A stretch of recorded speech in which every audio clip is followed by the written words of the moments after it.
Hello ପିଲାମାନେ, welcome back to our YouTube channel Route Tutorial। ପିଲାମାନେ ଆଜି ଆମେ ପଢିବା ଗୋଟେ ନୂଆ ଚାପ୍ଟର, ଗୋଟେ ନୂଆ ବିଷୟ HTML। ତ ଆମେ HTML ବିଷୟରେ ଡିଟେଲ୍ସରେ ପୁରା ଜାଣିବା। ତ ଆମ ସିଲାବସରେ ଫାଷ୍ଟ କ'ଣ ଅଛି ଆମେ ଦେଖିଦେବା। ତ ଆମ ସିଲାବସରେ ଅଛି ଯେ ଆମର ଏଇଟା ପ୍ରୋଗ୍ରାମିଂ ଫଣ୍ଡାମେଣ୍ଟାଲ୍ସ ଯାଉଛି ପ୍ରୋଗ୍ରାମିଂ ପାର୍ଟରେ ଆମର HTML ଆସୁଛି ଚାପ୍ଟର 2ରେ। ତ ୟୁନିଟ୍ 2ର ଚାପ୍ଟର 2ରେ ଆସୁଛି। ତ HTML based web page covering basic tags, ଏଟାରୁ ତମର ଆସୁଛି 6 ମାର୍କସର। ତ 6 ମାର୍କସ ବି ବୋର୍ଡ଼ ଏକ୍ଜାମରେ ବହୁତ ମାଇନେ କରେ, ତ ଏଟାକୁ ବି ଇଗ୍ନୋର କରିବା କଥା ନୁହେଁ। ତ ଆମେ ଡିଟେଲ୍ସରେ ଏଠି ଆମର ଅଛି HTML DHTML title body tag, H1ରୁ H6 ହେଡିଂ ଟ୍ୟାଗ୍, ସବୁ paragraph tag, line break, section separator, font, table, list tag, form, କେମିତି ଗୋଟେ ଫର୍ମ ଡିଜାଇନ୍ କରିବା, creating and ascending static and dynamic pages, କେମିତି ୟୁଜିଂ HTMLକୁ ୟୁଜ୍ କରିକି ଆମେ କେମିତି ଷ୍ଟାଟିକ୍ ଡାଇନାମିକ୍ ୱେବ୍ ପେଜେସ୍ କରିପାରିବା। ତାପରେ ଆମର ଆସିବ DHTML, ତାପରେ ଆମର ଆସିବ ଇଣ୍ଟ୍ରୋଡକ୍ସନ୍ସ ଟୁ XML। ଆମର ସିଲାବସ୍ରେ ହିଁ ଏତିକି ଦେଇଛି ତମର ସିଲାବସ୍ରେ, ତ ଆମେ ଏତିକି ହିଁ କଭର୍ କରିବା। ତ ୱାନ୍ ବାଇ ୱାନ୍ ଆମେ ସବୁ କଭର୍ କରିବା। ତ ଆମର ଯେଉଁ ସିଲାବସ୍ ରହିଛି, ମୁଁ ଯେଉଁ ଅନୁସାରେ ଫଲୋ କରୁଛି, ମାନେ ବହି ସିଲାବସ୍ ଅନୁସାରେ ମୁଁ କଭର୍ କରୁଛି, କିନ୍ତୁ ମାନେ ମୋ କଣ୍ଟେଣ୍ଟରେ କ'ଣ ରୁହେ, ପିଲାମାନେ ଜାଣିବାକୁ ପାଇବ ବହୁତ ଜିନିଷ, ନା କି ତମେ କହିବ ଯେ ପିଲା ସାର୍ ଭାଇ ଏମିତି କରୁଛ ଯେ ଟିକେ ଅଧିକା ଲେନ୍ଦି ହେଇଯାଉ, ଟିକେ ଲଜିକ୍ ଭାଇ, ମାନେ ପିଲାମାନେ ବୁଝନ୍ତୁ, କ୍ଲିଅର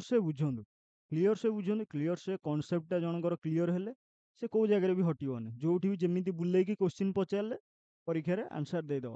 ଆଉ ଏଟା ମୁଁ ଏଇ ଯୋଉ ସିଲାବସଟା ପ୍ରିପେୟାର କରିଛି, ଏଟା ତମର ଯାଇକି ହେଲ୍ପ ହବ ଫ୍ୟୁଚରରେ ବି। ତମେ ଯଦିକା କମ୍ପ୍ୟୁଟର ସାଇନ୍ସ ବ୍ୟାକଗ୍ରାଉଣ୍ଡରେ ଗଲ କିମ୍ବା ଏଇ ଫିଲ୍ଡରେ ଗଲ କେବେ କୋଉଠି, ତମେ କେବେ କୋଉଠି ହଟିବନି କିମ୍ବା କୋଉଠି କେବେ ଇଏ ହବନି।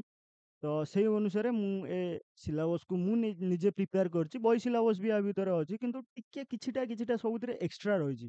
ଏକ୍ସଟ୍ରା କ'ଣ ନା ଟିକେ ଆଡଭାନ୍ସ ଟାଇପ୍ର ରହିଛି, ଯାହାକି ତମେ ପରେ ଫ୍ୟୁଚରରେ କାମରେ ଆସିବ। ଯଦିକା ଏଇ ଫିଲ୍ଡରେ ଗଲ, ଦେନ୍ ତମେ ସେଠି ଇଜିଲି ତମକୁ କ୍ୟାଚ୍ କରିବାକୁ ଇଜି ହବ। ତ ଆମର ତ ମୁଁ ସିଲାବସ୍ ପିଲାମାନେ ବହୁତ କିଛି କଭର୍ କରିଦେଇଥିଲି। ତମେ ଏଠି ଯଦି ଦେଖିପାରୁଥିବ, କେବଳ ଚାପ୍ଟର 2ର କିଛି ମୁଁ ପ୍ରିପେୟାର କରିନାହିଁ, ମାନେ କାମ ଚାଲିଛି। ତ ପ୍ରିପେୟାର ହେଇଯିବ କିଛି ଦିନ ଭିତରେ। ତ ଅପଡେଟ୍ ଏଠିକୁ ଆମେ କରିଦେବା। ଆମର ତମେ ଯଦି ଫାଷ୍ଟ କ୍ଲାସ୍ରେ ବି ଦେଖିଥିବ, ତ ସେତେବେଳକୁ ଆମର ଏଇଟା ମୁଁ କିଛି କରିନଥିଲି। ତ ୟୁନିଟ୍ 2 କିମ୍ବା କିଛି କରିନଥିଲି, କେବଳ ୟୁନିଟ୍ 1ର ଚାପ୍ଟର 1ଟା କରିଥିଲି। ଆଉ ନହେଲେ ଏମିତି ମଝିରେ କିଛିଟା ଚାପ୍ଟର ଆଡ୍ କରିଥିଲି। ତମେ ଯଦି ଏଇଠି ଆମର ଦେଖିପାରୁଥିବ, ଏବେ ମୁଁ ପାଖାପାଖି କାମ ଚାଲିଛି, ତ ସେଇଥିପାଇଁ ଏତେ ଦିନ ମୋର ଗ୍ୟାପ୍ ହେଇଗଲା। ତ ସେଇଥିପାଇଁ ଭିଡ଼ିଓ ବି ଆସି ପାଇଲାନି। ତ ଏଥର ରେଗୁଲାର ତମର ଭିଡ଼ିଓ ଆସିବ, ମୁଁ ବି ଟ୍ରାଏ କରିବି ପକେଇବା ପାଇଁ। ତ ପିଲାମାନେ ତମ ସାଙ୍ଗମାନଙ୍କ ସହିତ ଆମ ଚ୍ୟାନେଲକୁ ସେୟାର କର, ଲାଇକ୍ କର, ସବସ୍କ୍ରାଇବ୍ କର ଯଦି ଭଲ ଲାଗୁଛି। ତ ଚାଲ ଯିବା ଆମେ ଏବେ ସିଲାବସ୍ ଦେଖିବା, ତାପରେ ଆମର କଣ୍ଟେଣ୍ଟ ଉପରକୁ ଆମେ ଫୋକସ୍ କରିବା। ବେଶୀ ଗପସପ କରିବା ନାହିଁ, କାରଣ ଏଟା ଆମର +2 ସେକେଣ୍ଡ ଇୟର, ତ ପଢ଼ା ଉପରେ ଫୋକସ୍ ହିଁ କରିବା। ତ ଆମେ ଏତିକି ଥିଲା। ଆମେ ଚାପ୍ଟର 1ର ବି ସିରିଜ୍ ଆମର ଚାଲିଛି କରେଣ୍ଟଲି। ତ ଆମେ ଚାପ୍ଟର ଆଉ ଗୋଟେ ଆରମ୍ଭ କରୁଛନ୍ତି HTML। ତ ଆମେ କଣ୍ଟିନ୍ୟୁଅସ୍ ବି ଚାପ୍ଟର, ନା କି ତମେ ଏଇଆ ଭାବିବ ଯେ ଚାପ୍ଟର ଅଲଗା କିଛି HTML ଆରମ୍ଭ କରିଦେଲେ ଆମର କମ୍ପ୍ୟୁଟର ନେଟୱାର୍କିଂ ଭାଇ ଛାଡ଼ିଦେବେ କି ସାର୍ ଛାଡ଼ିଦେବେ, ସେମିତି କିଛି ନାହିଁ। ଅପ୍ ଟୁ ଡେଟ୍ ସବୁ କଭର୍ ହବ, ଟେନସନ୍ ନେବାର କିଛି ନାହିଁ। ଯାହା ବି ଏଇଠି ଲେଖା ହେଇଛି, ଯେତିକି କଣ୍ଟେଣ୍ଟ ଅଛି, ଯେତିକି ଆମର ସେସନ୍ ଅଛି, ସବୁ କମ୍ପ୍ଲିଟ୍ କରିବି ମୁଁ। ମୋ ଦାୟିତ୍ୱ ସେଟା ମୁଁ କମ୍ପ୍ଲିଟ୍ କରିବି। ତମେ କେମିତି ପଢ଼ିବ, ତମେ କେମିତି ବୁଝିବ, ସେଟା ତମ ଉପରେ ଡିପେଣ୍ଡ କରେ। ତ ଭିଡ଼ିଓ ଦେଖ ଗୋଟେ ପରେ ଗୋଟେ। ଯଦିକା ଯାହା ବି କିଛି ଡାଉଟ୍ ଆଉଛି, ଯାହା ବି କିଛି ତମର କୋରି ଆଉଛି, ତ କମେଣ୍ଟ ସେକ୍ସନରେ ଆମକୁ ଜଣାଅ। ଦରକାର ପଡ଼ିଲେ ଫ୍ୟୁଚରରେ ଆମେ ଲାଇଭ୍ ସେକ୍ସନ୍ ବି କରିପାରିବା, ଲାଇଭ୍ ଇଣ୍ଟରାକ୍ଟ କରିବ। ମୋତେ ତମେ କ୍ୱେଶ୍ଚିନ୍ ପଚାରିବ, ମୁଁ ତମର ଡାଉଟ୍ କ୍ଲିୟର କରିବି। ତ ଆମର ଚାପ୍ଟର 1 ନେଟୱାର୍କିଂରେ ଥିଲା। ଚାପ୍ଟର 2ଟା ଆମର କାମ ଚାଲିଛି। ଚାପ୍ଟର 3ରେ ଆମର ନେଟୱାର୍କ ସିକ୍ୟୁରିଟିରେ ପ୍ରାୟଠି ସରିଗଲାଣି। ଆଉ 2-3ଟା ସେସନ୍ ଯଦି ଆଡ଼୍ ହବ, ଆଉ 2-3ଟା ଲେସନ୍ ଆଡ଼୍ ହବ। ଆମର ୟୁନିଟ୍ 2ର ପ୍ରୋଗ୍ରାମିଂରେ ଆମର ରହିଲା, ଫାଷ୍ଟ ପ୍ରୋଗ୍ରାମିଂ ଫଣ୍ଡାମେଣ୍ଟାଲ୍ସରେ ଆମର ଜାଭା ରହିଲା। ତ ଜାଭାର ବି ପ୍ରାୟ ଆମର ସରିଗଲାଣି। ଆଉ ଗୋଟେ ଦିଟା ପ୍ରାକ୍ଟିକାଲ ଆଡ୍ କରିବି ଭାବୁଛି। ଆଉ ଦିଟା ଆମର ରିଅଲ ଟାଇମ ଏକ୍ଜାମ୍ପଲ ଆଡ୍ କଲେ ପିଲାଙ୍କୁ ଟିକେ ବୁଝିବା ପାଇଁ ଇଜି ହବ। ତ ପ୍ରାୟ କହିବାକୁ ଗଲେ ଜାଭା ଆମର ସରିଯାଇଛି, HTML ବି ଆମର ସରିଯାଇଛି, ମାନେ କଣ୍ଟେଣ୍ଟ ପ୍ରିପେୟାର ହବା ସରିଯାଇଛି, ବାସ୍ ଲେକ୍ଚରରେ ଅପଲୋଡ଼ ହବ। ତ ମୁଁ ବି ସେଟା ଅପଲୋଡ଼ କରିବି। ଆମର HTML ବି ତମେ ଦେଖିପାରୁଥିବ, ଏଇଠି ଆମର HTML ରେ ସବୁ ରହିଛି। ଆର ବି ଆଉ ପାଖାପାଖି 99% ସରିଯାଇଛି। ଆଉ ଗୋଟେ ଦିଟା ଚାପ୍ଟର ଯଦିକା ଏକ୍ସଟ୍ରା ପିଲାଙ୍କର ବୁଝିବା ପାଇଁ ଆଡ୍ କରିବି, ତ ଭାବିଛି ସେଟା କରିଦେବି। ତାପରେ ଆମର ଡାଟାବେସ୍ ଫଣ୍ଡାମେଣ୍ଟାଲ୍ସ ତ ଏପର୍ଯ୍ୟନ୍ତ କିଛି କରିନି, କରିଦେବି ବହୁତ ଜଲ୍ଦି। ତ ତାପରେ ଆମର introduction to my S Q L ରେ ପ୍ରାୟ ଅଧା ଅଧି ସରିଗଲେଣି, ଆଉ ଅଧା ଅଧି ଅଛି, ସେ ସରିଯିବ। IT ଆପ୍ଲିକେସନରେ ଆମର ବିଜନେସ୍ କମର୍ସ ସରିଯାଇଛି। ତାପରେ ଫ୍ରଣ୍ଟ ଏଣ୍ଡ ଆଣ୍ଡ ବ୍ୟାକ୍ ଏଣ୍ଡକୁ ଆମେ ପରେ ଯିବା। ତାପରେ ଆମର ପ୍ରିଭିୟସ୍ ଇୟର୍ କୋଶ୍ଚିନ୍ PYQ ସବୁ ଡିସ୍କସନ୍ କରିବା, MCQ ମାରାଥନ୍ ଆମେ କରିବା, ସବୁ ପ୍ଲାନ୍ ଅଛି। ପରୀକ୍ଷା ଯେତେ ପାଖେଇ ଆସିବ, ଆମର ୱାନ୍ସ ସିଲାବସ୍ କମ୍ପ୍ଲିଟ୍ ହେଇଗଲା ପରେ ଆମେ ଏସବୁ ଆରମ୍ଭ କରିବା। ତ ଆଜି ଆମେ ଫୋକସ୍ କରିବା କେବଳ ଆମର HTML ଉପରେ। ତ ଯୋଉ ପିଲାମାନେ ବି ଆମର ପ୍ରିଭିୟସ୍ ଭିଡ଼ିଓ ଦେଖିନାହାନ୍ତି, କିଛି ପୁରା ପ୍ଲେଲିଷ୍ଟ, ଚ୍ୟାନେଲର ପ୍ଲେଲିଷ୍ଟ ଆଭେଲେବୁଲ୍ ଅଛି। ତ ଚ୍ୟାନେଲ ମୁଁ ବି ଡେସ୍କ୍ରିପସନରେ ସବୁ ଲିଙ୍କ ପକେଇଦେବି। ତ ତମେ ସେଠୁ ଯାଇକି ଆମର ଅଲଗା କିଛି ଚାପ୍ଟରର ଭିଡ଼ିଓ ଆକ୍ସେସ୍ କରିପାରିବ। ଅମ୍, ଏବେ ଆମେ ପଢ଼ିବା, ଆମର ଯିବା ଯେ ଆମର ଚାପ୍ଟର HTML ପାଖକୁ। ଆମର ଫାଷ୍ଟ କ'ଣ ରହିଲା, ଇଣ୍ଟ୍ରୋଡକ୍ସନ୍ ଟୁ HTML। ତାପରେ ଆମେ ପଢ଼ିବା structure of HTML, basic tag, common element, ସବୁ heading tag, line break, paragraph tag, section separator, font tag, table tag, list tag, definition list, form କେମିତି ବନାଯାଏ, ଚେକବକ୍ସ, ରେଡି ବଟନ କଣ୍ଟ୍ରୋଲ୍ସ କେମିତି, ତାପରେ form controls, file upload button controls, HTML5 ର input types ଗୁଡ଼ାକ, dynamic web pages କେମିତି ତିଆରି କରାଯିବ, HTML CSS ବି ଟିକେ ଜାଣିବା, ଜାଭାସ୍କ୍ରିପ୍ଟ ବି ଟିକେ ଜଷ୍ଟ ହାଲକା ଜାଣିବା। ତାପରେ ଆମେ ପଳେଇଯିବା ଆମର ଇଣ୍ଟ୍ରୋଡକ୍ସନକୁ XML ରେ ଟିକେ query ସିଣ୍ଟାକ୍ସ ଜାଣିକି ଆମେ ତାପରେ ଆମର ଏଇ ଚାପ୍ଟରଟା ଖତମ ହେଇଯିବ। ତ ଫାଷ୍ଟ ଆମେ ଜାଣିବା ଯେ HTML ଟା କ'ଣ। ତ ଆମେ ଆମ କଣ୍ଟେଣ୍ଟକୁ ଯିବା, ଚାଲ। ତମାନଙ୍କ ଭିତରୁ ପିଲା ବି କିଛି ଜାଣିଥିବେ HTML କ'ଣ, ତଥାପି ମୁଁ ଯଦି ଯୋଉ ପିଲାମାନଙ୍କ ପାଇଁ ଜାଣିନାହାନ୍ତି ତ ମୁଁ କହିଦଉଛି। ଫାଷ୍ଟ ପିଲା, ତ HTML ଆମର ସିମ୍ପଲି କ'ଣ କହିଲା, ପିଲାମାନେ ତମେ ଦେଖିଥିବ ଯେ ଆମର ଯେତିକି ସବୁ ୱେବସାଇଟ୍ ତିଆରି ହେଉଛି, ତ ୱେବସାଇଟ୍ ଯେତିକି ତିଆରି ହେଉଛି, ୱେବ୍ ପେଜେସ୍ ଯେତିକି ତିଆରି ହେଉଛି, ୱେବ୍ ପେଜେସ୍ ମାନେ ୱେବସାଇଟ୍ ମାନେ ଯେତିକି ଆମର ବ୍ରାଉଜରରେ ସବୁ ରନ୍ କରେ। ବ୍ରାଉଜର କ'ଣ, ତ ଗୁଗୁଲ କ୍ରୋମ୍ ଗୋଟେ, ଫାୟାରଫକ୍ସ ଗୋଟେ, କିମ୍ବା ଆମର ୱିଣ୍ଡୋଜ ଏକ୍ସପ୍ଲୋରର ଗୋଟେ, ନହେଲେ ସଫାରି, ନହେଲେ ଆମର ବ୍ରେଭ୍, ନହେଲେ ଆମର ଅପେରା ମିନି, ଏଟା ସବୁ ହେଉଛି ଗୋଟେ ଗୋଟେ ବ୍ରାଉଜର। ତ ବ୍ରାଉଜର ବେସ୍ଡ ଆପ୍ଲିକେସନ୍ ଯେତିକି ସବୁ ସେରା ୱେବ୍ ପେଜେସ୍ରେ ତିଆରି ହୁଏ, ୱେବ୍ ପେଜେସ୍ରେ କରାଯାଏ ତାକୁ। ତ ସେଇଟା ବ୍ରାଉଜରରେ ଯୋଉ ବି ତମେ ଏଇନା ମନେକର ସିମ୍ପଲି କହିବାକୁ ଗଲେ, ତମେ ଗୋଟେ ୱେବସାଇଟ୍ରେ କି ଗଲ, ଏଇନା ଥର ତମେ +2 ପରେ +3 କରିବ, ତ +3 କରିବ ଯଦି ଗଭର୍ଣ୍ଣମେଣ୍ଟ କଲେଜରେ କରିବ, ତ ସାମ୍ସ ଆମର ସବୁ ହ୍ୟାଣ୍ଡେଲ୍ କରୁଛି। ଷ୍ଟୁଡେଣ୍ଟ ଏକାଡେମିକ୍ ମ୍ୟାନେଜମେଣ୍ଟ ସିଷ୍ଟମ୍ ଗୋଟେ ୱେବସାଇଟ୍ ଯୋଉ ଅଛି, ତ ସେଥିରେ ତମେ ଯାଇକି ଫର୍ମ ଆପ୍ଲାଏ କରିବ। ତ ଆପ୍ଲାଏ କରିବ, ତ ସେଇ ଫର୍ମ କେମିତି ତିଆରି ହୁଏ, ୱେବ୍ ପେଜେସ୍ କେମିତି ତିଆରି ହୁଏ, ସବୁ ଆମର ବେସିକ୍ ରହିଲା HTML ରେ ହିଁ ହୁଏ। HTML ରେ କେମିତି ତାର ଲୁକ୍ ରହିବ, କୋଉଠି କୋଉ ଜିନିଷଟା ରହିବ, ବେସିକ୍ ସବୁ HTML ରେ ହିଁ ଡିଜାଇନ୍ କରାଯାଏ। ତ ଆମେ ତ ଡିଟେଲରେ ପଢିବା ଆଗକୁ HTML କ'ଣ। ତ ମୁଁ ଏଠି ବାସ୍ ସିମ୍ପଲି ଏତିକି କହିଦେଲି। ଫାଷ୍ଟ ମାନେ ଗୋଟେ ବେସିକ୍ କହିଦେଲି ଯେ ତମକୁ ଗୋଟେ ଆଇଡିଆ ଆସିଯାଇଥିବ ଯେ ମାନେ HTML ଟାର କାମ କ'ଣ, ଆଉ HTML ଟା କ'ଣ। ମାନେ HTML ଟା ବି ଗୋଟେ ଆମର ଗୋଟେ ଟାଇପ୍ର ଲାଙ୍ଗୁଏଜ। এটা ପ୍ରୋଗ୍ରାମିଂ ଲାଙ୍ଗୁଏଜ ନ ହେଇଥାଇ ପାରେ, କିନ୍ତୁ ଗୋଟେ ଟାଇପ୍ର ମାର୍କଅପ୍ ଲାଙ୍ଗୁଏଜ ହଉ କି ଯେକୌଣସି ଲାଙ୍ଗୁଏଜ ବି ହଉ, ତ ଏଟା ଗୋଟେ ଟାଇପ୍ର ଲାଙ୍ଗୁଏଜ ବି। ତ ସେଇଟାକୁ ନେଇକି ଆମର ଯେତିକି ସବୁ ୱେବ୍ ପେଜେସ୍ ତିଆରି କରାଯାଏ, ତ ଆମେ ସବୁ ଡିଟେଲ୍ସରେ ଜାଣିବା, କିଛି ୱରିଡ୍ ହୁଅନି, ଡିଟେଲ୍ସରେ ୱାନ୍ ବାଇ ୱାନ୍ କଭର୍ କରିବା। ତ ଏବେ ମୁଭ୍ କରିବା ଆମର HTML କୁ ଆହୁରି ଡିଟେଲ୍ସରେ ଜାଣିବା ପାଇଁ। ତ ଏଇଠି ମୋ ସ୍କ୍ରିନ୍ ତମକୁ ଦେଖା ହେଉଥିବ ଯେ ଆମର ଫାଷ୍ଟ ପଏଣ୍ଟ HTML ର କ'ଣ କହିଲା, HTML stands for hypertext markup language. It is a language for developing web pages. ମୁଁ ଯାହା କହିଲି, HTML stands for HTML ର ଫୁଲ୍ ଫର୍ମ, ଏଇଟା ପିଲା ମନେ ରଖିଥିବ। ବହୁତ ସମୟ ଆବ୍ରିଭିଏସନରେ ପଡ଼େ, ମୁଁ ବି ତମକୁ ଆବ୍ରିଭିଏସନ ଗୋଟେ PDF ଦେଇଦେବି। PDF ଲେଖିକି, PDF ଚାଲିଛି, କାମ ତାର ଚାଲିଛି। PDF ରେ ସବୁ ଆବ୍ରିଭିଏସନ 300 400 ପାଖାପାଖି ଆବ୍ରିଭିଏସନ ରହିବ। ଲେଖିକି ପୁରା ଘୋଷିକି ପାଣି କରିଦେଇଥିବ। 10 ରୁ ଯୋଉ ପିଲା ବି 10 ରୁ 10 ପୁରା ସରି, ଯୋଉ ପିଲା ବି ସେତିକି ଯେତିକି ଆବ୍ରିଭିଏସନ ଦେଇଥିବି ସେତିକି ଘୋଷିକି ପୁରା ପାଣି କରିଦବ, 10 ରୁ 10 ତାର ଥୁଆ, ଏଟା ଗ୍ୟାରେଣ୍ଟି ଦେଇକି କହିବି। 10 ରୁ 10 ତାର ପୁରା ବୋର୍ଡ ଏକ୍ଜାମ ରେ ଥୁଆ। ଯୋଉ ପିଲା ବି ଘୋଷିକି ପାଣି କରିଦବ ସେତିକି ଆବ୍ରିଭିଏସନ, ଯେତିକି ବି ଆବ୍ରିଭିଏସନ ମୁଁ ଟେଲିଗ୍ରାମ ଗ୍ରୁପରେ ଅପଲୋड କରିଦେବି ଆବ୍ରିଭିଏସନ। ତ ଯୋଉ ପିଲାମାନେ ବି ଆମ ଟେଲିଗ୍ରାମ ଗ୍ରୁପରେ ଜଏନ୍ ହେଇନାହାନ୍ତି, ତ ଡେସ୍କ୍ରିପସନରେ ଲିଙ୍କ୍ ଅଛି, ଯାଇକି ସିମ୍ପଲି ଜଏନ୍ ହେଇଯାଅ। ନହେଲେ ନାହିଁ ଟେଲିଗ୍ରାମକୁ ବି ସିମ୍ପଲ ଗଲେ ରାଉଟ୍ ଟ୍ୟୁଟୋରିଆଲ ମାରିଦବ, ଆମ ଚ୍ୟାନେଲ ଲିଙ୍କ୍ ପଳେଇ ଆସିବ। ତ ଆମେ ଏବେ ମୁଭ୍ କରିବା। ତ HTML stands for hypertext markup language। ତ ଇଟ୍ ଇଜ୍ ଏ ଲାଙ୍ଗୁଏଜ, ଏଟା ଗୋଟେ ଲାଙ୍ଗୁଏଜ ଫର ଡେଭଲପିଂ ୱେବ୍ ପେଜେସ୍। ଏଟା ହଉଛି ଗୋଟେ ଲାଙ୍ଗୁଏଜେସ୍।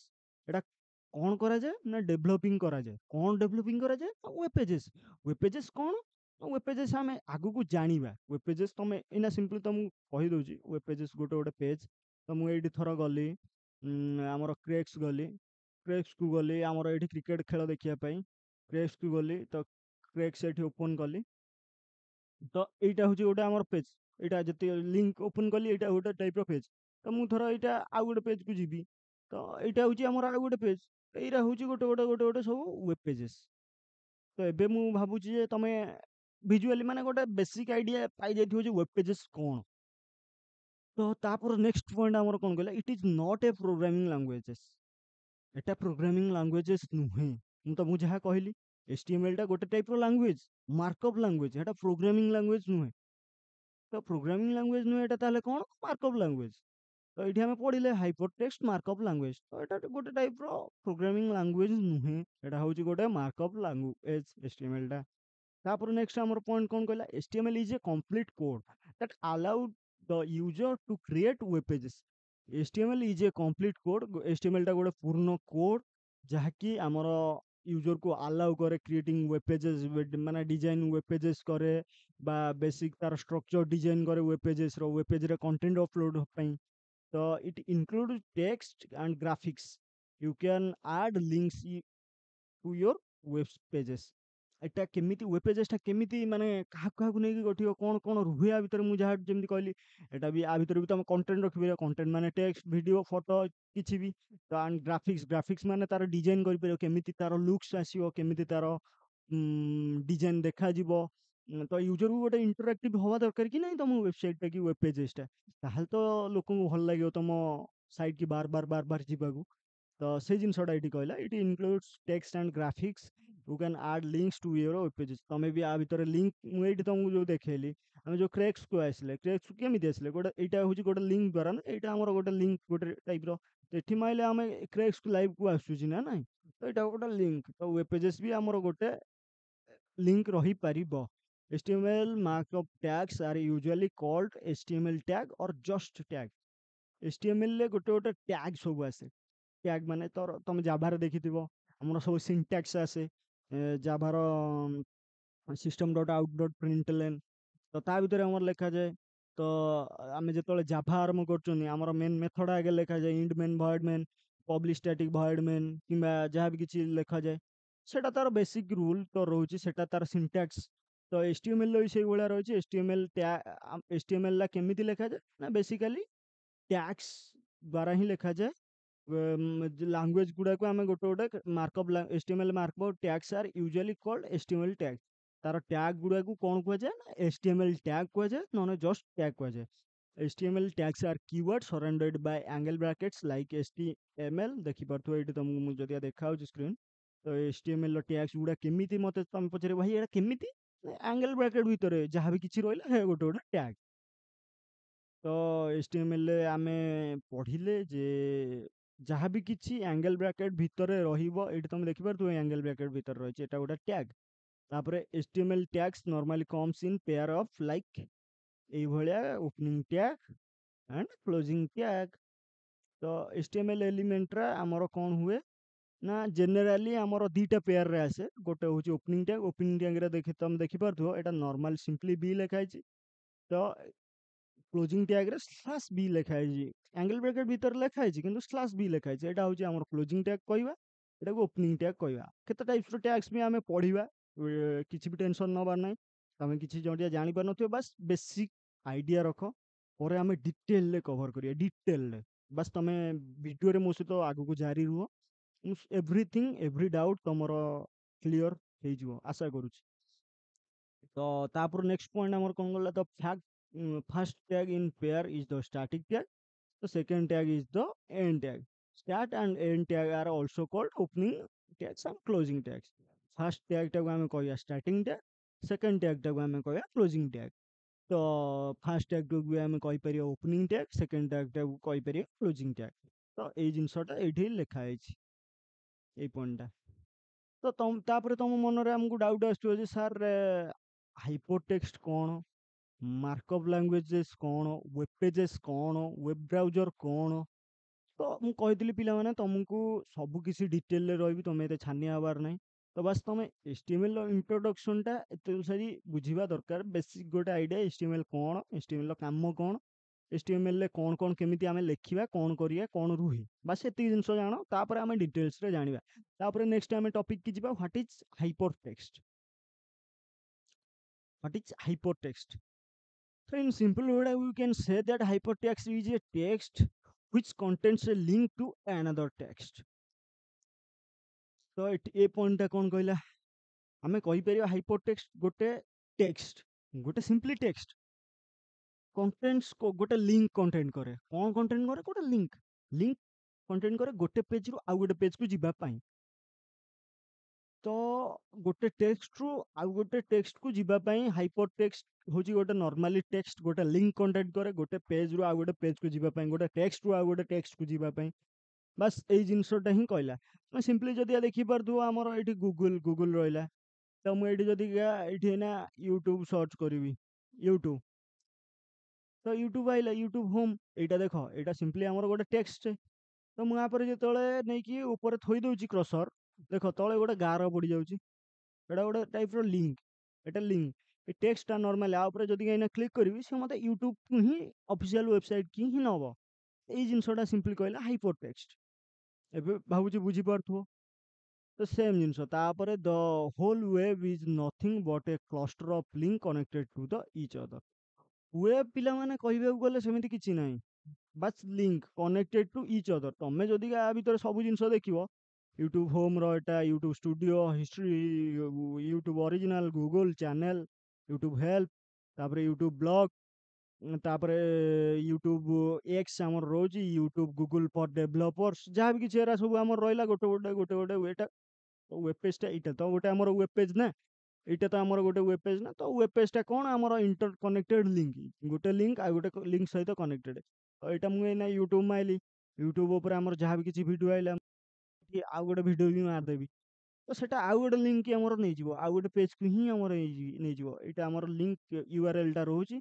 तमे जदि एठी एठी मु जदि क्या मारी देली वीडियो रे देख देखि पारथुओ।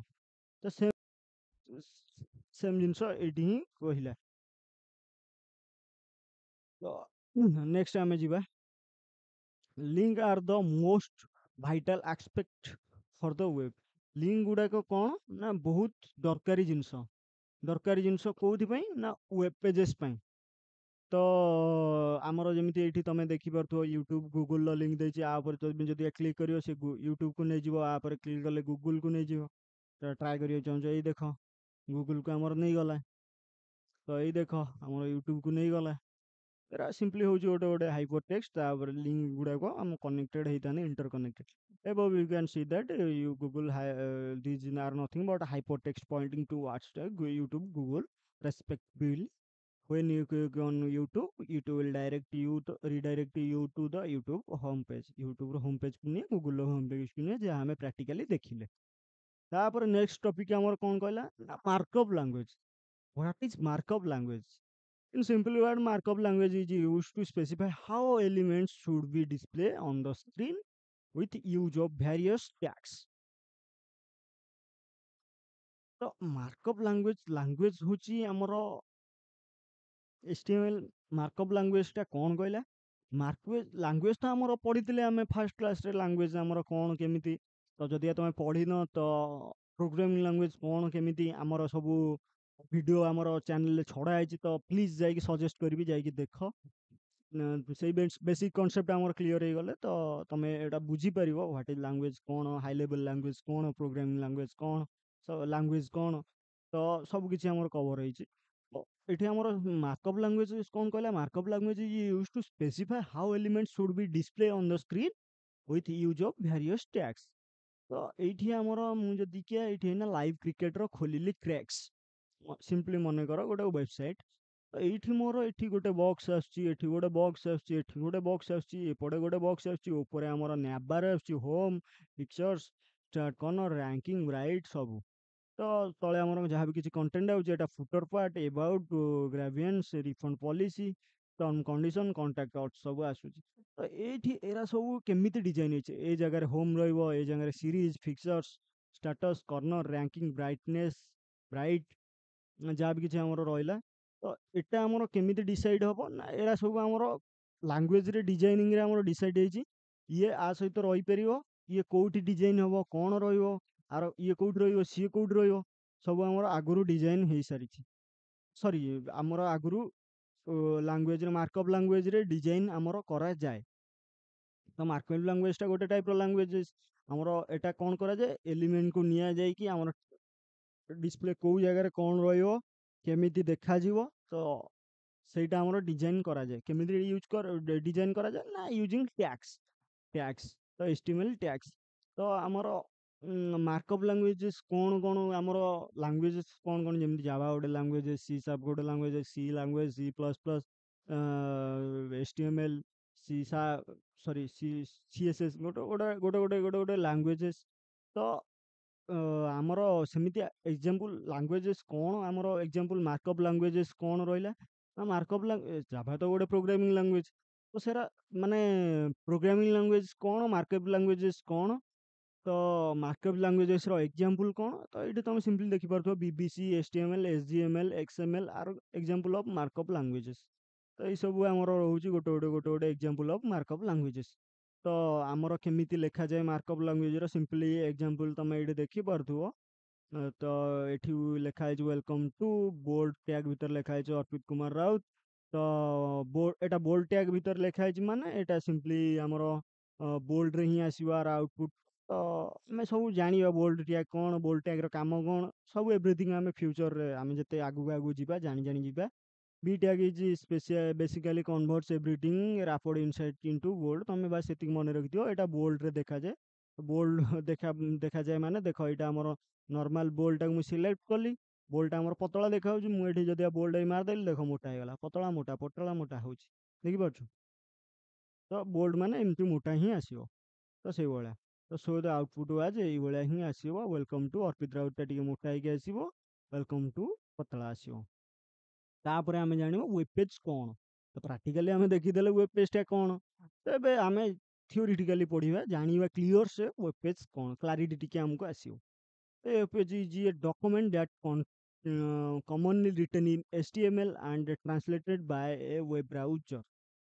ତ a web page is a document. ପିଲାମାନେ ଡକ୍ୟୁମେଣ୍ଟ କ'ଣ, ତ ମୁଁ ଏଇଟା ଗୋଟେ ମୋର ଭାଇ ଏ ପେଜ୍ରେ, ଏଇ ଡକ୍ୟୁମେଣ୍ଟରେ ମୋର ଦୁଇଟା ପେଜ୍ ଅଛି। ଡକ୍ୟୁମେଣ୍ଟ କିଛିଟା କଣ୍ଟେଣ୍ଟ କରେ, କିଛିଟା ଆମର ଜିନିଷ କଣ୍ଟେଣ୍ଟ କରେ। ତ ମୁଁ ଏଇ ଡକ୍ୟୁମେଣ୍ଟ କ'ଣ କରିଛି, ମୋର ଦୁଇଟା ପେଜ୍ ଏଇ ଯେଉଁ ଇଏ ହେଇଛି, ଏଇଟା ଆମର ଗୋଟେ ପେଜ୍, ତ ଆଉ ଗୋଟେ ଆମର ତଳକୁ ଗୋଟେ ପେଜ୍ ରହିଛି। ତ ଏଇଟା ହେଉଛି ଏଇ ୱାର୍ଡ଼ ଫାଇଲ୍ଟା ବି ଗୋଟେ ଟାଇପ୍ର ଡକ୍ୟୁମେଣ୍ଟ, PDFଟା ବି ଗୋଟେ ଟାଇପ୍ର ଡକ୍ୟୁମେଣ୍ଟ। ତ ତମେ ବୁଝିପାରୁଥିବ, ସେମିତି ୱେବ୍ ପେଜ୍ ଗୋଟେ ଟାଇପ୍ର ଡକ୍ୟୁମେଣ୍ଟ, ଯେଉଁଟାକି ରିଟେନ୍ ହେଇଥାଏ, ଲେଖା ହେଇଥାଏ HTMLରେ, HTML ଲାଙ୍ଗୁଏଜରେ ଲେଖା ହେଇଥାଏ। ଆଣ୍ଡ ସେଇଟା ଟ୍ରାନ୍ସଲେଟେଡ୍ ହେଇଥାଏ ଗୋଟେ ୱେବ୍ ବ୍ରାଉଜର ଦ୍ୱାରା। ୱେବ୍ ବ୍ରାଉଜର ଆମର ଯାହା କହିଲି, Google chrome, Firefox, Mozilla Mozilla Firefox, Windows Explorer, କିମ୍ବା ଆମର ମାଇକ୍ରୋସଫ୍ଟ ଏଜ୍। ତ ଏଇଟା ହେଉଛି ଗୋଟେ ଟାଇପ୍ର ୱେବ୍ ବ୍ରାଉଜର। ତ ୱେବ୍ ବ୍ରାଉଜର ଦ୍ୱାରା ଆମର ଟ୍ରାନ୍ସଲେଟେଡ୍ ହେଇଥାଏ। ତ ଏଟା ଲେଖା ହେଇଥାଏ କିନ୍ତୁ HTMLରେ। ତ a web page can be head by entering an URL। Web ପେଜେସଟା କେମିତି ଆଇଡେଣ୍ଟିଫାଏ ହୁଏ, ଗୋଟେ URL। ଦେଖ ଏଇଠି କ୍ରେକ୍ସ ଲାଇଭ୍ HTTPS କ୍ରେକ୍ସ ଲାଇଭ୍ଟାକୁ ମୁଁ ଯଦି କପି କରିକି ଏଠି ଆଉ ଗୋଟେ ଜାଗାରେ ଏଇନା ପକେଇଦେବି, ତ ସିଏ ମୋତେ ସେଇ ପେଜ୍କୁ ହିଁ ନେଇଯିବ। ଏ ଦେଖ ନେଇଗଲା ସେମ୍ ପେଜ୍କୁ, ଦେଖିପାରୁଥିବ। ଏଇନା ସେମ୍ ପେଜ୍କୁ ମୋତେ ନେଇଗଲା। ଏଠି ଯଦି ମୁଁ ଇଏ ସିମ୍ପଲି ପେଷ୍ଟ କରିକି ଏଣ୍ଟର ମାରିବି, ମୋତେ ଦେଖ ଆଉ ଗୋଟେ ପେଜ୍କୁ ନେଇଗଲା। ଏଇଟା ଆମର ଆଗରୁ ଥିଲା, ଏଇଟା ମୋର ନୂଆ ପେଜ୍କୁ ନେଇଗଲା। ଏଇଟା ବି ଗୋଟେ ଟାଇପ୍ର ପେଜ୍, ଏଇଟା ଗୋଟେ ଡକ୍ୟୁମେଣ୍ଟ ଭିତରେ ମେଞ୍ଚେ ପେଜ୍ ଥାଏ। ତ ଏବେ ଆଶା କରୁଛି କ୍ଲିୟରଲି ବୁଝିପାରୁଥିବ ଯେ ୱେବ୍ ପେଜେସ୍ କ'ଣ। A web page can be the of static or dynamic type। ତ ୱେବ୍ ପେଜେସ୍ କେମିତି ହୁଏ ନା ଦି ଟାଇପ୍ର ହୁଏ। ଷ୍ଟାଟିକ୍ କ'ଣ, ଡାଇନାମିକ୍, ଦି ଟାଇପ୍ର ହୁଏ, ଷ୍ଟାଟିକ୍ ନହେଲେ ଡାଇନାମିକ୍। ତ ଏଇଠୁ ପିଲାମାନେ ଗୋଟେ କନସେପ୍ଟ ତମକୁ ଆସିଲା ଯେ ତମେ ମୋତେ ପଚାରିବ ସାର୍ ଷ୍ଟାଟିକ୍ କ'ଣ ଡାଇନାମିକ୍ କ'ଣ। ଷ୍ଟାଟିକ୍ ମାନେ ଦେଖିବ ଗୋଟେ ଗୋଟେ ୱେବସାଇଟ୍ ଆମର ସବୁ ଅ, ସ୍ଥିର, ମାନେ କିଛି ବି ଇଏ ନାହିଁ, ବାସ୍ ନର୍ମାଲି ସିମ୍ପଲି କରାହେଇଥିବ, ବାସ୍ ଷ୍ଟାଟିକ୍ ସେଇଟା। ଡାଇନାମିକ୍ କ'ଣ, ସେଥିରେ ସବୁ ମାନେ ଭିଜୁଆଲାଇଜେସନ୍ ଚାଲୁଥିବ, ସବୁ ଆମର ମୁଭିଂ ହେଉଥିବ, ତ ସ୍କ୍ରଲ୍ ହେଉଥିବ, ସବୁ ମାନେ ଇଣ୍ଟରାକ୍ଟ ଅଧିକା ଲାଗୁଥିବ, ଡାଇନାମିକ୍ ଟାଇପ୍ର। ଡାଇନାମିକ୍ ମାନେ ଚଳପ୍ରଚଳ ହେଉଥିବ, ମାନେ ୱେବସାଇଟ୍ଟା ଟିକେ ଇଣ୍ଟରାକ୍ଟିଭ୍ ମୋର୍ ଲାଗୁଥିବ, ପପଅପ୍ ହେଉଥିବ, କିମ୍ବା ଆମର ସବୁ ସ୍କ୍ରଲ୍ ହେଉଥିବ। ତ ସେଇଟାକୁ ଆମର କହିଲା ଡାଇନାମିକ୍ ଟାଇପ୍ର। ତ with the help of HTML we can create only static web pages। HTML ଦ୍ୱାରା ଆମେ କେବଳ ଷ୍ଟାଟିକ୍ ୱେବ୍ ପେଜେସ୍ ବନେଇ ପାରିବା, ଡାଇନାମିକ୍ କରିପାରିବା ନାହିଁ। ତ ମୋତେ ପଚାରିବ ଏଇନା ତମେ ଡାଇନାମିକ୍ କରିବା ପାଇଁ ଆମେ ପୁଣି ଡାଇନାମିକ୍କୁ କରିବା ପାଇଁ ଆମେ କ'ଣ କରିବା ପୁଣି। HTML ତ କେବଳ ଷ୍ଟାଟିକ୍ ହେଉଛି। ତ ମୁଁ ଏଇଠି ତମକୁ କହିଦେଉଛି HTML ସହିତ ଆମର ଜାଭା ସ୍କ୍ରିପ୍ଟ, CSS କଲରିଂ ହୁଏ। ଜାଭା ସ୍କ୍ରିପ୍ଟରେ ଆମର ଫଙ୍କସନ୍ କରେ ୱେବସାଇଟ୍। ତ ଏଇରା ସବୁ ଆମର ଲାଗେ ୱେବସାଇଟ୍ଟାକୁ ଡାଇନାମିକ୍ କରିବା ପାଇଁ। ତ HTML ଯଦି ତମେ ଖାଲି ୟୁଜ୍ କରିବ ଷ୍ଟାଟିକ୍ ହିଁ ହେବ। ତାପରେ ଆମର କନସେପ୍ଟ କ'ଣ ରହିଲା, ହ୍ୱାଟ୍ ଇଜ୍ ୱେବ୍ ବ୍ରାଉଜର। ତ web browser such as Chrome, Edge, Firefox, Safari, Brave. ତ ଏରା ହେଉଛି ଆମର ଗୋଟେ ଗୋଟେ ୱିଣ୍ଡୋଜ୍ ଏକ୍ସପ୍ଲୋରର, ଏରା ଗୋଟେ ଗୋଟେ ହେଉଛି ୱେବ୍ ବ୍ରାଉଜର ଏରା ସବୁ ଗୋଟେ ଗୋଟେ। ତ are use to read the HTML document and display them correctly. ଆମର HTML ଏଲିମେଣ୍ଟଟା କେବଳ ବ୍ରାଉଜରରେ ହିଁ ରନ୍ ହେବ, ନା କି ଆମର ଯେମିତି ଜାଭାରେ ଆମର କନସୋଲରେ ରନ୍ ହୁଏ, କିମ୍ବା ସରି ଯେମିତି ଆମର ଜାଭାରେ ଆମର CMDରେ ରନ୍ ହେଇଯାଏ, ନହେଲେ ଆମର ନେଟବିନ୍ସ, ନହେଲେ ଏକ୍ଲିପ୍ସ, ନହେଲେ ଭିଜୁଆଲ ଷ୍ଟୁଡ଼ିଓ କିଛି ବି। ତ ସେମିତି ଆମର HTMLଟା କେବଳ ୱେବ୍ ପେଜରେ ତାର ଆଉଟପୁଟଟା ଦେଖେଇବ, ୱେବ୍ ବ୍ରାଉଜରରେ ହିଁ ରନ୍ ହେବ ସେଇଟା। ୱେବ୍ ବ୍ରାଉଜର ଛଡ଼ା କିଛି ବି ସେମିତି ହେବ ନାହିଁ। ତ ଆମେ ଆଗକୁ ଦେଖିବା କେମିତି ରନ୍ କରିବା, କେମିତି ୱେବ୍ ପେଜରେ ତମେ ସେତେବେଳେ କ୍ଲାରିଟି ପାଇଯିବ ଯେ ୱେବ୍ ବ୍ରାଉଜରରେ କେମିତି ହେଉଛି, ଆଉ କିଛି ବି ହେଉନି, ଆଉ କେଉଁଥିରେ ହେବ ହିଁ ନାହିଁ, କେବଳ ୱେବ୍ ବ୍ରାଉଜରରେ ହେବ। The most important point that we need to remember in a web browser does not display the HTML tags or elements। ତମେ କହିବ ଯେ ଭାଇ ଆମେ ଜାଭାରେ ତ ସେଇଠି କୋଡ୍ ଲେଖନ୍ତି, ସେଇଠି ଆମେ ଆଉଟପୁଟ୍ ଆମକୁ ଦେଖେଇଦିଏ, ଆମର ସେଇ ଗୋଟେ ଜାଗାରେ ଦେଖେଇଦିଏ। କିନ୍ତୁ ଆମର ୱେବ୍ ବ୍ରାଉଜରରେ ଆମକୁ HTML ର କୋଡ୍ ସହିତ ଆମକୁ ଆଉଟପୁଟ୍ ବି ସେଇଠି ଦେଖେଇବ। ଆମେ ୱେବ୍ ବ୍ରାଉଜରରେ ଆମକୁ କ'ଣ କୋଡ୍ ଲେଖିବାକୁ ପଡ଼ିବ, ୱେବ୍ ବ୍ରାଉଜରରେ ଆଉଟପୁଟ୍ ଦେଖିବା, କୋଡ୍ ବି ସେଇଠି ଲେଖିବା। ମୁଁ କହିବି ନା, ସେମିତି ନୁହେଁ ପିଲାମାନେ। କୋଡ୍ ଆମର ଗୋଟେ ଟେକ୍ସଟ ଏଡିଟରରେ କିଛି ବି ଲେଖାଯିବ, ଯୋଉ ବି କିଛି ଟେକ୍ସଟ ଏଡିଟରରେ ଲେଖ।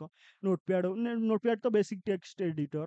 ନୋଟପ୍ୟାଡ୍ ହଉ, କିମ୍ବା ଆମର ନୋଟପ୍ୟାଡ୍ ପ୍ଲସ୍ ପ୍ଲସ୍ ହଉ, କିମ୍ବା ଆମର ସବଲାଇନ୍ ଟେକ୍ସଟ ଏଡିଟର ହଉ, VS କୋଡ୍ ହଉ, କି ଯାହା ବି କିଛି ହଉ, ଆମର ଯୋଉଥିରେ ବି ଲେଖ। ତ କୋଡ୍ ଏଡିଟରରେ ଲେଖାଯିବ, ତାକୁ ଏକ୍ସଟେନସନ୍ ଦ୍ୱାରା ସେଭ୍ କରାଯିବ, .html କି HTML ଦେଇକି ସେଭ୍ କରାଯିବ। ସେଟା ଆମର ରନ୍ ହେବ କୋଉଥିରେ, ବ୍ରାଉଜରରେ ହିଁ ରନ୍ କରାଯିବ। ବ୍ରାଉଜରରେ ନା କି ଆମର କୋଡ୍ ଦେଖାଯିବ, ଆମର କେବଳ ସିମ୍ପଲି ଆଉଟପୁଟ୍ ହିଁ ଦେଖାଯିବ। ତ ଆମେ ରିଅଲ୍ ପ୍ରାକ୍ଟିକାଲ କରିବା, ସେତେବେଳେ ତମେ ବେଟର କ୍ଲାରିଟି ପାଇଯିବ ମୁଁ ଭାବୁଛି। ତ ଏବେ ବାସ୍ ଜାଣିବି, ମାନେ ବୁଝିବାଟା ଟିକେ ଯଦି ମୁସ୍କିଲ ହେଉଥିବ, ତ ଆଗକୁ ତମେ କ୍ଲିୟର ହେଇଯିବ ଯେତେବେଳେ ଆମେ ପ୍ରାକ୍ଟିକାଲ କରିବା। Uses HTML tags or element to determine how to display the document। ଏଇ HTML tags আর element ଆମେ କ'ଣ ପାଇଁ ୟୁଜ୍ କରନ୍ତି, କେମିତି ଆମର ଡିସପ୍ଲେ ହେବ ଡକୁମେଣ୍ଟଟା, କେଉଁ ହିସାବରେ କେଉଁଠି କ'ଣ ରହିବ, କେଉଁ ହିସାବରେ କେଉଁଠି ୱେବ୍ ପେଜେସ୍ରେ ଦେଖାଯିବ, ସେଇଟାକୁ ଆମେ କେମିତି ଡିଜାଇନ୍ କରନ୍ତି ନା HTML, ଆମର HTML ଟ୍ୟାଗ୍ସ ଦ୍ୱାରା ବା HTML ଏଲିମେଣ୍ଟ ଦ୍ୱାରା।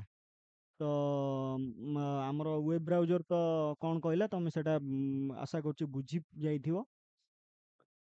ତାପରେ ଆମେ ନେକ୍ସଟ ମୁଭ୍ କରିବା।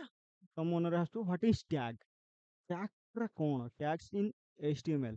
ତ HTML tags are simply keywords ତମେ ପଢ଼ିଥିବ, ଜାଭାରେ ବେସିକ୍ରେ ପଢ଼ିଥିବ। ଯେଉଁମାନଙ୍କର ବି କିୱାର୍ଡସ୍ ଡାଉଟ୍ ଥିବ, କି କିୱାର୍ଡ ତାଙ୍କୁ ଦେଖାଉଥିବ, ମାନେ ବୁଝିବାରେ ଇଏ ଥିବ।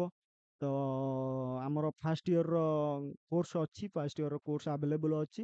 ତ ଯାଇକି ତମେ ଆମ ପ୍ଲେଲିଷ୍ଟ, ଆମ ଚ୍ୟାନେଲ୍ର ପ୍ଲେଲିଷ୍ଟ ଆକ୍ସେସ୍ କରିପାରିବ, ଦେଖିପାରିବ ସେଠି। ତ HTML tags are simply keywords that specify how a browser format and display correct content on the screen। HTML ଟ୍ୟାଗ୍ସ ଗୁଡ଼ାକ କ'ଣ କେମିତି କ'ଣ କହିଲେ HTML ଟ୍ୟାଗ୍ ଗୁଡ଼ାର କାମ ହେଉଛି କେମିତି ଆମର କଣ୍ଟେଣ୍ଟଟା ଡିସପ୍ଲେ କରିବ କେଉଁ ଫର୍ମାଟ୍ରେ କଣ୍ଟେଣ୍ଟ ଆମର ସ୍କ୍ରିନ୍ରେ ଆସିବ ବା ୱେବ୍ ପେଜ୍ରେ ଆସିବ ସେଇଟା ଆମର HTML ଟ୍ୟାଗ୍ସ ଅର୍ HTML କଣ୍ଟେଣ୍ଟ ସବୁ ସରି HTML ଏଲିମେଣ୍ଟ ସବୁର କାମ ସେଇଟା। ତ a web browser can distinguish between simple content and HTML content using tags। Web browser content ତମେ ଏଇଠି ଉପରେ ଯଦି ଦେଖିପାରୁଥିବ ଏଇଟା ହେଉଛି ଆମର ସିମ୍ପଲି କଣ୍ଟେଣ୍ଟ ୱେଲକମ୍ ଟୁ ଗୋଟେ ସିମ୍ପଲ କଣ୍ଟେଣ୍ଟ। କିନ୍ତୁ ଯୋଉଠି ଆମର ଟ୍ୟାଗ୍ସ ବିଟା ହେଉଛି ଗୋଟେ ଟ୍ୟାଗ୍ ଯୋଉଠି ବି ଆଙ୍ଗେଲ ବ୍ରାକେଟ ଲାଗିଥିବ ସେଇଟା ଗୋଟେ ଗୋଟେ ଟ୍ୟାଗ୍। ତ ଆମର ବିଟା ହେଉଛି ଗୋଟେ ଓପନିଂ ଟ୍ୟାଗ୍ ସ୍ଲାସ୍ ବିଟା ହେଉଛି କ୍ଲୋଜିଂ ଟ୍ୟାଗ୍। ତ ଦିଟା ଟ୍ୟାଗ୍ ଭିତରେ ଲେଖା ହେଲା ଯୋଉ ଜିନିଷଟା ଆଙ୍ଗେଲ ବ୍ରାକେଟ ଭିତରେ ତ ସେଇଟା ଆମର ହେଇଯିବ ନା HTML ଟ୍ୟାଗ୍ସ HTML ଏଲିମେଣ୍ଟ ଗୋଟେ। ତ ସେଇ ଜିନିଷ ଏଠି କହିଲା ଆମେ ନର୍ମାଲ ଟେକ୍ସଟକୁ ଆମେ ସିମ୍ପଲି ଲେଖନ୍ତୁ HTML ଟାକୁ ଦୁଇଟା ଆଙ୍ଗେଲ ବ୍ରାକେଟ ଟ୍ୟାଗ୍ ଦେଇକି ଟ୍ୟାଗ୍ ଭିତରେ ଲେଖନ୍ତୁ। ତ ଏଇଠି ତମେ ଦେଖିପାରୁଥିବ ସିଣ୍ଟାକ୍ସ ଟ୍ୟାଗ୍ ନେମ୍ ଫାଷ୍ଟ ରହିବ ତାପରେ କଣ୍ଟେଣ୍ଟ ରହିବ ତାପରେ କ୍ଲୋଜିଂ ଟ୍ୟାଗ୍ ରହିବ ଫାର୍ଷ୍ଟଟା ଓପନିଂ ଟ୍ୟାଗ୍ ସେକେଣ୍ଡଟା କ୍ଲୋଜିଂ ଟ୍ୟାଗ୍ ବିଟା ତମେ ଦେଖିବ ଏଇଟା ବୋଲ୍ଡ। ତାପରେ ଆମର କି ପଏଣ୍ଟସ୍ ଟ୍ୟାଗ୍ର ସବୁ ଅଲ୍ HTML ଟ୍ୟାଗ୍ ମଷ୍ଟ ବି ଏନକ୍ଲୋଜ୍ ୱିଥିନ୍ ଆଙ୍ଗୁଲାର ବ୍ରାକେଟ୍ସ। ତ ଯେତେଟା ବି HTML ର ଆମର ଟ୍ୟାଗ୍ସ ରହିଲା ସବୁ ଗୁଡ଼ାକ ଆମର ଦୁଇଟା ଆଙ୍ଗେଲ ବ୍ରାକେଟ ଭିତରେ ଏନକ୍ଲୋଜ୍ଡ ହେବେ କ୍ଲୋଜ୍ଡ ହେବେ। ତ ଏଇଟା ରହୁଛି ଫାଷ୍ଟ এই ଜିନିଷ ସବୁ ଇମ୍ପୋର୍ଟାଣ୍ଟ ଜିନିଷ ମନେ ରଖିବ ପିଲାମାନେ ବାର କହୁଛି all HTML tags must be enclosed within angular brackets। ତ ଯେତିକି ଆଙ୍ଗୁଲାର ବ୍ରାକେଟ ନ ରହିଲେ ତମେ ପଚାରିବ କ'ଣ ପାଇଁ ରହିବ ନା ନ ରହିଲେ ଏଇଟା ସିମ୍ପଲ ଟେକ୍ସଟ ହେଇଗଲା ନା ତମକୁ ଏଇଠି ଦେଖେଇଲି ଫାଷ୍ଟ କହିଲି ଫାଷ୍ଟ ଆମର ଟ୍ୟାଗ୍ଟା ଆମର ଟ୍ୟାଗ୍ ଭିତରେ ଯୋଉଟା ଲେଖାଯାଏ ସେଟା ଆମର HTML ଟ୍ୟାଗ୍ ଭିତରେ ଲେଖାଯାଏ ଆମର ଯାହା କିଛି HTML ରେ ରହିବା ଦରକାର। ଯଦି ଆମର ନର୍ମାଲି ଲେଖିଲେ ତାହେଲେ ସେଟା ନର୍ମାଲି ଟେକ୍ସଟ ଭିତରେ କାଉଣ୍ଟ ହବ HTML ରେ ହବନି। ତ every tag in HTML perform different tax. ତ ସବୁ ଟ୍ୟାଗ୍ ଗୁଡ଼ାକର ଡିଫରେଣ୍ଟ ଆମର ଆକ୍ସନ ପରଫର୍ମ ରହିଛି କିଏ କ'ଣ କରିବ କ'ଣ ନାହିଁ। ତ ଯେମିତି ଆମର ଭାଇ କଲେଜରେ ତମ କଲେଜରେ ଥିବେ ଯେ ବିଜ୍ଞାନ ସରି ଆମର ବାୟୋଲୋଜି ସାର୍ କ'ଣ ଆସିକି IT ପଢ଼େଇ ପାରିବେ ପଢ଼େଇ ପାରିବେନି ସବୁ ଅଲଗା ଅଲଗା ଡିପାର୍ଟମେଣ୍ଟର ଅଲଗା ଅଲଗା ସାର୍ ଥିବେ ଅଲଗା ଅଲଗା ସବଜେକ୍ଟ ପଢ଼ଉଥିବେ। ତ ସେଇଭଳିଆ ଡିଫରେଣ୍ଟ ଆମର HTML ଟ୍ୟାଗ୍ସ ଗୁଡ଼ାକ ରହିଛି ଡିଫରେଣ୍ଟ HTML ଏଲିମେଣ୍ଟ ଗୁଡ଼ାକ ରହିଛି ଡିଫରେଣ୍ଟ ଟ୍ୟାଗ୍ସ କରିବା ପାଇଁ। ଥାର୍ଡ ପଏଣ୍ଟ ଆମର କ'ଣ କହିଲା if you have used an open tag then you must use a closed tag expect some tags। ତ ଯଦିକା ତମେ ଗୋଟେ ଟ୍ୟାଗ୍ ୟୁଜ୍ କରିଛ ଗୋଟେ ଟ୍ୟାଗ୍ ଓପନ୍ କରିଛ ଦେନ୍ ତମେ ମାନେ କେବେ ଭୁଲିବନି ଯେ ସେ ଟ୍ୟାଗ୍ଟାକୁ କ୍ଲୋଜ୍ କରିବା ପାଇଁ। ଯଦିକା ଭୁଲିଗଲ ତାହେଲେ ସେଟା ତମର କାମ କରିବ ନାହିଁ। ତ ତମକୁ ବାଉଣ୍ଡ ମାନେ ବାଧ୍ୟ ତମେ ଦବା ପାଇଁ ଓପନିଂ ଟ୍ୟାଗ୍ ଦେଇଛ ମାନେ କ୍ଲୋଜିଂ ଟ୍ୟାଗ୍ ଦେଇଛ। କିନ୍ତୁ ସବୁ ଟ୍ୟାଗ୍ ଗୁଡ଼ାକ ନୁହେଁ କିଛିଟା ଟ୍ୟାଗ୍ ଅଛି ଖାଲି ଓପନିଂ ଟ୍ୟାଗ୍ ରହିବ କିଛିଟା ଟ୍ୟାଗ୍ ଅଛି ତାର ଆଉ କ୍ଲୋଜିଂ ଟ୍ୟାଗ୍ ନାହିଁ ତ କହିବାକୁ ଗଲେ ଚଳିବ। ତ ଏଇଭଳିଆ କିଛି କିନ୍ତୁ ମ୍ୟାକ୍ସିମମ୍ ଟ୍ୟାଗ୍ ତମେ ଓପନିଂ କରିଛ ମାନେ କ୍ଲୋଜିଂ କରିବାକୁ ପଡ଼ିବ। ତ ଏଇଠି ତମେ ଦେଖିପାରୁଥିବ ଫାର୍ଷ୍ଟଟା ଗ୍ରୀନ୍ କଲର ଯୋଉଟା ଲେଖା ହେଇଛି ଟ୍ୟାଗ୍ ନେମ୍ ଆମର ଏଇ ପିକ୍ଚରଟା ଦେଖିପାରୁଛ ସେଇଟାକୁ ଆମର ଓପନିଂ ଟ୍ୟାଗ୍ ରହିଲା ମଝିରେ ଆମର କଣ୍ଟେଣ୍ଟ କିଛି ବି ରହିଲା ତମେ ଲେଖିପାରିବ। ତ ରେଡ୍ କଲରରେ ଯୋଉଟା ଦେଖାଯାଉଛି ଆମ ସ୍ଲାସ୍ ସହିତ ସେଇଟା ହେଉଛି ଆମର କ୍ଲୋଜିଂ ଟ୍ୟାଗ୍। ତାପରେ ଆମର ରହିଲା ରିକ୍ୱାରମେଣ୍ଟ HTML କୁ ରନ୍ କରିବା ପାଇଁ ଲେଖିବା ପାଇଁ ଆମର କ'ଣ ରିକ୍ୱାରମେଣ୍ଟ ରୁହେ ଆମେ କେମିତି HTML କୁ ରନ୍ କରିପାରିବା କେମିତି ଲେଖିପାରିବା। ତ ଫାର୍ଷ୍ଟ ଜିନିଷ ଆମର କ'ଣ କହିଲା ବ୍ରାଉଜର ଆମ ସିଷ୍ଟମରେ ଗୋଟେ ବ୍ରାଉଜର ଥିବା ଦରକାର। ବ୍ରାଉଜରଟା କ'ଣ ତମକୁ କହିଥିଲି କ୍ରୋମ୍ ହେଇପାରେ କିମ୍ବା ଫାୟାରଫକ୍ସ ହେଇପାରେ କିମ୍ବା ବ୍ରେଭ୍ କିମ୍ବା ମାଇକ୍ରୋସଫ୍ଟ ଏଜ୍ ୱିଣ୍ଡୋଜ୍ ଏକ୍ସପ୍ଲୋରର କିଛି ବି। ତ it is browser ଆମର କ'ଣ କହିଲା it is an application software package used to view and explore information on world wide web list of web browsers are ଏଇଆ। ତ ଏଇ ଜିନିଷଟା କହିଲା ୱେବ୍ ବ୍ରାଉଜର ବିନା ମୁଁ ତ ତମକୁ ଆଗରୁ ଫାଷ୍ଟରୁ ଆମେ କହିଲେ ଯେ ୱେବ୍ ବ୍ରାଉଜର ହିଁ ଆମର ଆଉଟପୁଟଟା ଆସେ। ତ ଯଦିକି ଆମର ୱେବ୍ ବ୍ରାଉଜର ହିଁ ନାହିଁ ତ ଆଉଟପୁଟ ଆମେ କେମିତି ଦେଖିବା ଖାଲି କୋଡ୍ ତ ଲେଖିଦେଲେ ଆମର ଆଉଟପୁଟ ଆସେନି ତାକୁ ରନ୍ କରିକି ଦେଖିବାକୁ ପଡ଼ିବ।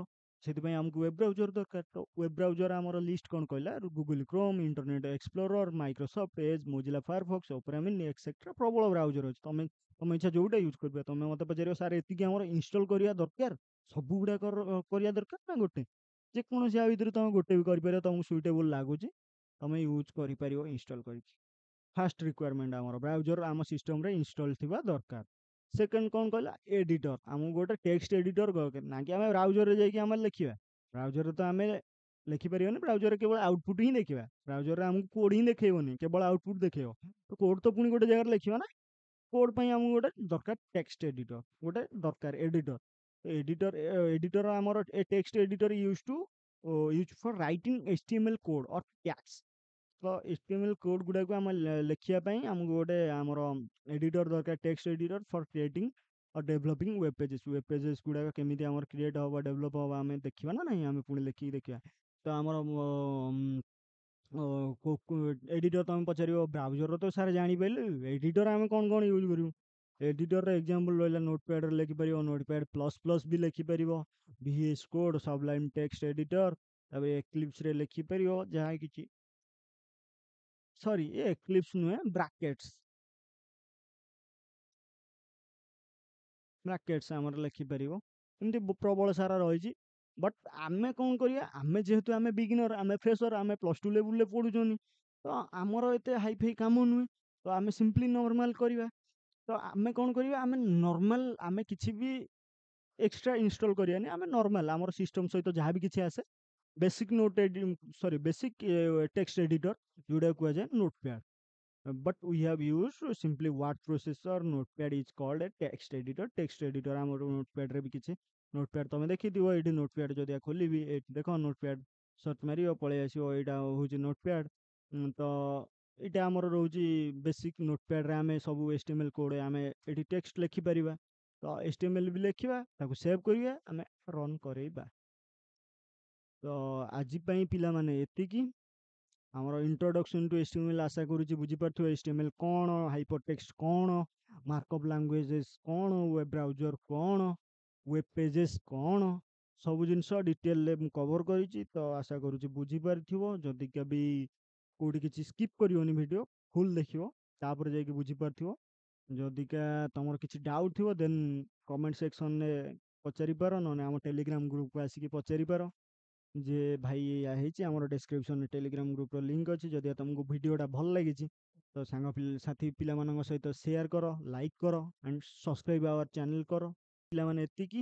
ତ ଆମେ ନେକ୍ସଟ ମୁଭ୍ କରିବା, ଆମର ଯଦି ଆମେ ସିଲାବସ୍କୁ ଯିବା, ତ ନେକ୍ସଟ ଆମେ ମୁଭ୍ କରିବା HTML ର ଷ୍ଟ୍ରକ୍ଚର। ତ ଆମ ସିଲାବସ୍ ପାଇଁ +2 ସେକେଣ୍ଡ ଇୟର ସିଲାବସ୍। ତ HTML ଆମର କଭର ହେଇଗଲା, ଏଇଟା ନୁହେଁ, ତ ଇଣ୍ଟ୍ରୋଡକ୍ସନ୍ ଟୁ HTML ଆମର କଭର ହେଲା। ତାପରେ ଆମେ ଆରମ୍ଭ କରିବା ଷ୍ଟ୍ରକ୍ଚର ଅଫ୍ HTML ର tag and basic HTML tag. କ'ଣ କ'ଣ ଷ୍ଟ୍ରକ୍ଚର, କେମିତି ଲେଖାଯାଏ HTML ଟ୍ୟାଗ୍ ଗୁଡ଼ାକୁ, କେମିତି ତାର ଷ୍ଟ୍ରକ୍ଚର ରହୁଛି, କ'ଣ କ'ଣ ବେସିକ୍ର HTML ଟ୍ୟାଗ୍, କ'ଣ କ'ଣ ନିଡ୍ ହେଉଛି। ତ ତାପରେ ଆମେ ଏଇଟା ଆମ ନେକ୍ସଟ କ୍ଲାସ୍ରେ ପଢ଼ିବା। ତ ରହିଲି ପିଲାମାନେ। ତ ଆଶା କରୁଛି ବୁଝିପାରିଥିବ ଠିକ୍ ସେ। ଯଦିକା ବି କିଛି କାହାର ପ୍ରୋବ୍ଲେମ୍ ହବ, ତ ଦେନ୍ କମେଣ୍ଟ ସେକ୍ସନରେ ପଚାରିପାର, ମୁଁ ଟ୍ରାଏ କରିବି ରିପ୍ଲାଏ ଦେବା ପାଇଁ।